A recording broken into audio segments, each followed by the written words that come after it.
all know Colorado's the place to be, but all you have to do is look at the rents to prove it. In Fort Collins, the average rent for a 3-bedroom house is $1,550 a month. And that's up $350 in just the past 2 years, and many families are struggling to come up with a difference. Well, Denver 7 reporter Lance Hernandez talked with a nonprofit that's throwing a party over this.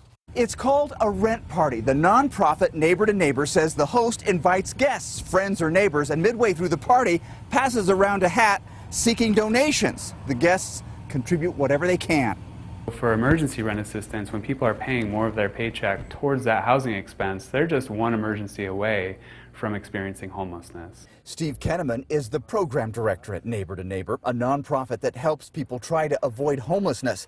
He and his boss say coming up with a first month's rent and damage deposit can be a real struggle. People with fewer resources are often squished out of the market, which is definitely what we're seeing along the entire Front Range. Neighbor to Neighbor provides $175,000 a year in emergency rental assistance.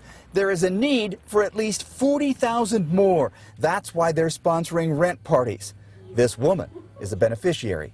I know it's helping a ton of people. I just wish there were more places, more of these.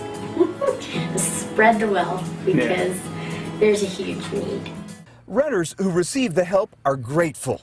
Becca, a single mom, wrote, "Thanks to all the help that I receive from Neighbor to Neighbor, my kids and I are not in the streets." In Fort Collins, Lance Hernandez, Denver 7. Interesting idea, and anybody can host a rent party. Neighbor to Neighbor will help with the invitations, the marketing, and the outreach.